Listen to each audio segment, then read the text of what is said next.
Bom, a minha saudação a todos e a todas aqueles e aquelas que nos honram com a sua audiência. Neste momento e com esta pequena apresentação, a Academia Mineira de Letras deseja associar-se às comemorações do centenário da Arquidiocese de Belo Horizonte, comemorações essas cumpridas entre fevereiro do ano passado e o próximo 30 de abril. Peço licença, então, para recordar, ainda que de maneira sumária, alguns traços dessa trajetória e ilustrar com imagens relativas ao percurso dessa centenária instituição. Ocasiões comemorativas, como agora a dos 100 anos da criação da Arquidiocese de Belo Horizonte, mais do que festejos, devem ser momentos de reflexão, de análise, de compreensão do presente como instrumento de melhor formação e inserção no futuro. Futuro que, como nunca, queremos mais humano, mais justo, mais solidário, mais igualitário. A Arquidiocese de Belo Horizonte trata-se de um dos maiores arcebispados do mundo, seja pelos seus potenciais 6 milhões de fiéis, seja pelas mais de 300 paróquias disseminadas por 28 cidades, abarcando 1.300 comunidades de fé.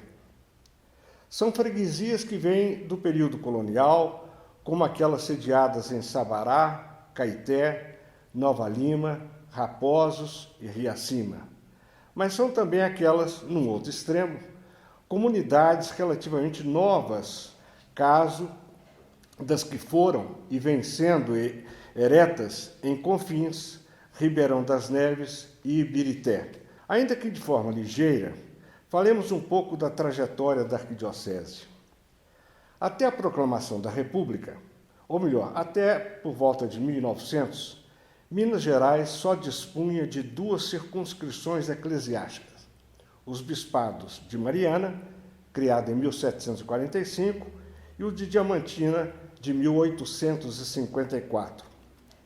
Em contraposição, entre 1900 e 1918, foram criadas 8 dioceses em Minas Gerais: Pouso Alegre, Campanha, Uberaba, Montes Claros, Araçuaí, Caratinga, Guaxupé e Aterrado, a atual cidade de Luz. Em fins dos anos de 1920, Minas Gerais estava dividida em 10, já então com 10 circunscrições eclesiásticas, tendo Mariana como uma espécie de casa máter. Soave estranho, no entanto, que a capital do estado não sediasse nenhuma dessas circunscrições, permanecendo sob a jurisdição da Arquidiocese marianense, cujo prelado, o célebre Dom Silvério Gomes Pimenta, julgava mais adequado o estabelecimento em Belo Horizonte de um bispo coadjutor ou de um auxiliar. O empenho de autoridades públicas do Estado e a vontade e as articulações da Anunciatura Apostólica no Brasil fizeram com que fosse nomeada uma comissão para análise da matéria, resultando na Constituição Apostólica Pastoralis Solicitudo, de 11 de fevereiro de 1921, que instituiu a nova diocese, atribuindo-lhe 64 freguesias. Vários dos municípios, então, incluídos nesta bula, como Sete Lagoas, Itaúna, Pará de Minas, Pitangui, Divinópolis, Itapecerica, Oliveira, constituíram-se posteriormente em bispados próprios ou ficaram subordinados àqueles já existentes. Algumas outras cidades, como Entre Rios, Suaçuí e Bituruna, voltaram em 1923 para a jurisdição da Arquidiocese de Mariana. Em fevereiro de 24, ocorreu a elevação da diocese à Arquidiocese de Belo Horizonte, tendo por sufragâneos os bispados de Aterrado, ou Luz, Pouso Alegre, Guaxupé e Uberaba. Em abril, ou mais exatamente em 30 de abril de 1922, Dom Antônio dos Santos Cabral toma posse da diocese. Na altura, Belo Horizonte contava com cerca de 60 mil habitantes e duas paróquias, a da Boa Viagem e a de São José. Criado o bispado, era preciso necessariamente acomodá-lo. E as instalações se fizeram em primeiro lugar, ou melhor, a residência episcopal se fixou em primeiro lugar numa casa da rua Goitacazes, onde também se instalou a redação do jornal O Horizonte. No momento de sua instalação, a diocese já podia contar com um trabalho missionário e evangelizador, não apenas do clero secular, mas, sobretudo, de religiosos europeus, pois que no contexto da proclamação da República, ou no pós-15 de novembro de 1889, o que se vê mundialmente é um processo de romanização, ou seja, uma maior dependência da Igreja Católica a Roma, a europeização, né, da Igreja, e com isso um grande afluxo de religiosos europeus em forma de congregações religiosas que se deslocam mundo afora. Aqui entre nós, os redentoristas holandeses, instalados na paróquia de São José e no Calafate, posteriormente no Barro Preto e em Engenho Nogueira. Os claretianos espanhóis que aqui chegaram em 1911, responsabilizando-se pela capela e depois pela igreja de Lourdes, inaugurada em 1902. Os franciscanos holandeses, em 1913. E os padres verbitas alemães, administradores da igreja, inicialmente administradores da Igreja do Sagrado Coração de Jesus. Do lado feminino, as Irmãs da Piedade, em 1903, criando a Associação Pão de Santo Antônio junto à Capela do Rosário. As Servas do Espírito Santo, ou seja, verbitas, em março de 1909, para os serviços de enfermagem da Santa Casa de Misericórdia, e também as dominicanas francesas, que aqui estavam desde 1903, criando o Colégio Santa Maria. O Concílio de Trento, no século XVI, no entanto, definiu que os bispados devessem ter casas formadoras dos seus quadros. Assim é, então, que em março de 23, portanto menos de um ano após a sua chegada, Dom Antônio dos Santos Cabral anunciou a fundação do Seminário Arquidiocesano Coração Eucarístico de Jesus. Para tanto, ele adquiriu a fazenda Pastinho, no bairro Bela Vista, hoje o bairro que leva o seu nome. Essa compra foi efetivada com parte de recursos do próprio arcebispo, da herança pessoal dele, visando a construção do seminário, bem como uma indenização recebida pela arquidiocese, do governo do Estado, pela remoção da Igreja de Santana, que se localizava nas proximidades da Praça da Liberdade. A inauguração do seminário ocorreu 7 anos depois e, como sabido, em julho de 1969, ali se fixou o principal campus da atual Pontifícia Universidade Católica, a PUC Minas. Mas a formação de seminaristas não se deu só aí. Já se realizava em uma casa da Rua Rio Grande do Norte, ao lado do então Palácio Episcopal. Na década de 60, sim, é que o Seminário Arquidiocesano passou a funcionar com essa sede, com uma sede localizada no bairro Calafate e, posteriormente, no Coração de Jesus, no campus do Coração Eucarístico da atual PUC Minas. O primeiro bispo, Dom Cabral, cuidou também de impulsionar a educação e o ensino. A criação de uma universidade católica em Minas não é um acontecimento isolado. Ao contrário, deve ser sempre contextualizada, pois que na década de 1930 houve a implementação de iniciativas da Igreja Católica no Brasil voltadas para o ensino superior. Nessa medida é que, no âmbito da Arquidiocese de Belo Horizonte, surge, em maio de 1936, o Instituto de Cultura Católica. Em abril de 48, Dom Cabral lançou a ideia da instituição de uma universidade católica, fortemente estimulado e apoiado pelo mineiro Dom Carlos Carmelo de Vasconcelos Mota, cardeal arcebispo de São Paulo, que fundara, 2 anos antes, a Universidade Católica em São Paulo.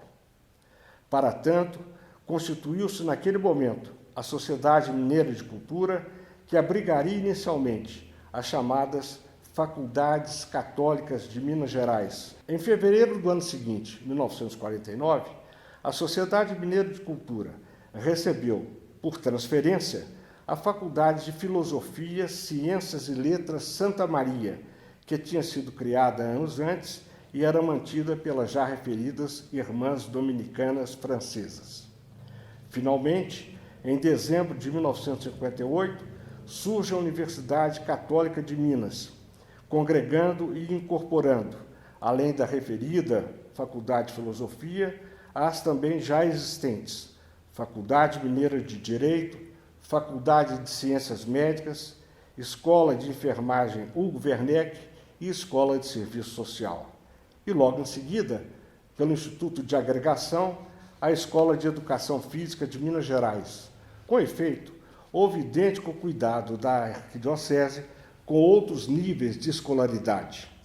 Concretamente, desde a educação infantil, no âmbito do Colégio Santa Maria Minas, herdeiro do Colégio Arquidiocesano e do Sistema Arquidiocesano de Ensino, contando hoje com 12 unidades sediadas em Belo Horizonte, Nova Lima, Betim e Contagem. Anote-se a propósito que a denominação originária desta rede é devida às Irmãs Dominicanas Francesas já referidas. Na comunicação social, menciona-se também a criação pela Arquidiocese, já em abril de 1923, do periódico O Horizonte, que entre fevereiro de 1935 e até 1972, quando cedeu espaço para o Diário, ou mais conhecido como Diário Católico, o mais importante veículo da imprensa católica mineira e uma referência nacional. Ainda na comunicação social, refira-se, em tempos recentes, o Jornal de Opinião, que circulou entre 1989 e 2012, o Jornal Opinião e Notícias, e na mídia radiofônica e televisiva, a Rádio América, desde 1955, a Rádio Cultura, a TV Horizonte e a TV Educar, integrantes da atual Rede Catedral de Comunicação Católica. Ademais, aponte-se que, na história da Igreja Católica em Belo Horizonte, a produção e a promoção, bem como a difusão da cultura, é um instrumento de evangelização. E por isso, ou daí, a criação do cineclubismo, inspirado na encíclica Vigilante Cúria, promulgada por Pio XI em 1936, que proclamava a importância do cinema na formação da consciência e das atividades educativas do apostolado. E dessa forma, e daí originada, a fundação de um cineclube de Belo Horizonte e o Clube de Cinema de Minas Gerais, que, com vivo apoio do então bispo auxiliar e reitor da Universidade Católica, Dom Serafim Fernandes de Araújo, resultaria no advento, em 1961, da Escola Superior de Cinema, integrada à Universidade Católica, e foi o ponto de partida para o curso de Comunicação Social, hoje compondo a Faculdade de Comunicação e Artes. Na arquitetura e em multifacetados acervos de seus templos, capelas, oratórios, barrocos e contemporâneos, no Museu Arquidiocesano de Arte Sacra, nos bens culturais imateriais e nas suas expressões identitárias maiores, como sejam o Santuário Basílica Nossa Senhora da Piedade e a Catedral Cristo Rei, tradição e modernidade se unem, expressões culturais da contemporaneidade. Catedral instalada na matriz da Boa Viagem, nos seus primórdios, mas concebida na década de 1930 por Dom Cabral, para ser edificada no alto do Cruzeiro, isto é, na confluência das atuais avenidas Afonso Pena e Contorno, Praça Milton Campos. Vontade que somente agora materializa-se no arrojado projeto arquitetônico de Oscar Niemeyer, em adiantada ou finalizada fase de construção na região norte de Belo Horizonte. Nos seus 100 anos, muitos foram e são os eventos coletivos de expressão da fé católica organizados pela Arquidiocese, como, por exemplo, em momentos distintos, o importante 2º Congresso Eucarístico Nacional, setembro de 1936, que contou com a participação de cerca de 200 mil fiéis, com reflexo até mesmo na urbanização da capital, pois que a sua realização, ou para a sua realização, se construiu a Praça Raul Soares. E, ao mesmo tempo, e contemporaneamente, as sucessivas edições, a partir de 1975, da Torcida de Deus, não esquecendo a visita do Papa João Paulo II em julho de 1980. Em paralelo, o compromisso com as atividades de atendimento social configura-se de forma sistemática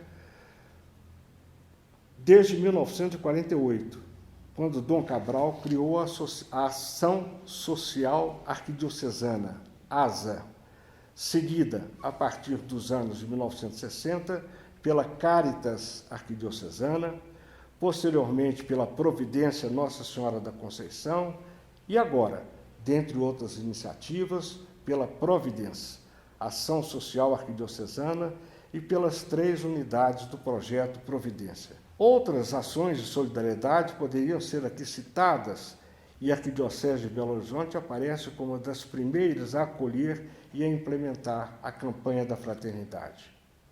Acentuem-se ainda, decorrentes das resoluções do Concílio Vaticano II, 1962-65, os trabalhos das pastorais sociais na ação evangelizadora da Igreja. Na Arquidiocese de Belo Horizonte, dentre outros marcos, assinalem-se as ações levadas a efeito no chamado setor industrial, isto é, parte da capital, a região do Barreiro e a cidade industrial, além de Contagem, Betim e outros municípios circunvizinhos. Diante de situações de marginalização social, tais entidades têm promovido e realizado intervenções bem significativas. Desde o movimento para a Constituição da Pastoral dos Direitos Humanos, em 1979, a do Mundo do Trabalho, em 1982, do projeto pastoral Construir a Esperança, de 90, das Assembleias do Povo de Deus, a partir de 1990 também, às 15 diferentes pastorais atualmente mantidas pela Arquidiocese, sob a égide, dentre outros, do recém-designado Vicariato Episcopal para a Ação Política e Ambiental, VIASPAM. Nessa perspectiva, releve-se o contributo fundamental na formulação e na efetivação de políticas públicas e de direitos humanos em testemunho cristão, solidário e transformador, com vistas a mitigar as acentuadas mazelas da nossa realidade social, para além do desafio de enfrentar o secularismo e o fundamentalismo de outras crenças. Releve-se também a ativa participação de leigos em toda a trajetória de atuação da Arquidiocese, como testemunho e vivência da fé católica, naquilo que o Papa Francisco chama da Igreja em Saída. Práticas de formação político-cidadã oferecidas pela Arquidiocese de Belo Horizonte, como nos termos da Constituição Pastoral Gaudium et Spes, a dizer: é dever da Igreja, povo de Deus, eclesiásticos e, sobretudo, por e com envolvimento de leigos, de cristãos, laço senso, investigar os sinais dos tempos para que possa responder às perguntas e às demandas acerca do sentido da vida, no presente e no futuro. Assim é que a participação e iniciativa de leigos em entidades caritativas e de assistência social, como é o caso da Sociedade São Vicente de Paula, criada nos primórdios do século XX, por obra de Joaquim Furtado de Menezes. Associações leigas ditas tradicionais, como o Apostolado da Oração, as Congregações Marianas, Filhos de Maria, comunidades eclesiais de bases, as SEBs, centros de estudo e de formação bíblica e teológica, outras associações leigas, desde a vigorosa Ação Católica, abrigada e fortemente estimulada por Dom Cabral, até a proclamada virada eclesiológica do Concílio Vaticano II, especialmente em consonância com as constituições Lumen Gentium e Gaudium et Spes. Para não deixar de lado também a Confederação Católica do Trabalho, desde os anos de 1920, a JOC, após 1935, e vários outros movimentos setoriais da juventude católica. Nas expressões também da religiosidade popular, nas romarias, especialmente romarias a Nossa Senhora da Piedade, a Santo Antônio de Roças Grandes e procissões que se sucedem, e sem deixar de mencionar as pastorais sociais, os conselhos pastorais e os serviços paroquiais. Ao longo dos 100 anos, essa abrangente missionação operou-se sob a tutela de apenas 4 titulares: Dom Antônio dos Santos Cabral, Dom João Rezende Costa, Dom Serafim Cardeal Fernandes de Araújo e Dom Valmor Oliveira Azevedo, o que evidencia a longevidade de cada episcopado, sem considerar que 2 desses 4 arcebispos, antes de serem guindados ao Estatuto Arcebispal, exerceram funções de coadjutores. Dessa forma, Dom João Rezende Costa esteve entre nós de 57 a 1982 e Dom Serafim durante quase 50 anos, de 1959 a 2004. Outro destaque é o fato de que 2 desses 4 não serem mineiros de naturalidade. Apenas Dom João e Dom Serafim nasceram em Minas. Isso talvez seja relevante, pelo fato de que todos podem ser caracterizados como eclesiásticos de conduta moderada, guardadas, evidentemente, as suas singularidades. Dom Cabral, um notável realizador, com equilibrada expressão entre as exigências da fé católica e a postura firme e hábil junto aos poderes públicos. Dom João, mais voltado para a reflexão espiritual e para a subordinação às diretrizes doutrinárias. Dom Serafim, o dinamismo personificado, sem descurar das matérias da fé. Dom Valmor, igualmente, um diligente administrador, um teólogo, um doutrinador, uma liderança inconteste e, não por acaso, é o atual presidente da Confederação Nacional dos Bispos do Brasil. As comemorações se efetivam, dentre outras iniciativas, pela realização de eventos, mas também por pertinentes publicações. Para o caso presente da Arquidiocese Centenária, assinale-se a elaboração de uma história da Arquidiocese, concebida e realizada às instâncias de Dom Valmor Oliveira de Azevedo, obra esta composta por 10 volumes temáticos, que começaram a ser publicados em 2013 e que já vai para o seu 7º volume já publicado. Por fim, resta-me então agradecer essa oportunidade de fazer essa apresentação e esperar que essa notícia sobre a Arquidiocese de Belo Horizonte seja tida como uma homenagem, mesmo que singela, da Academia Mineira de Letras. Muito obrigado.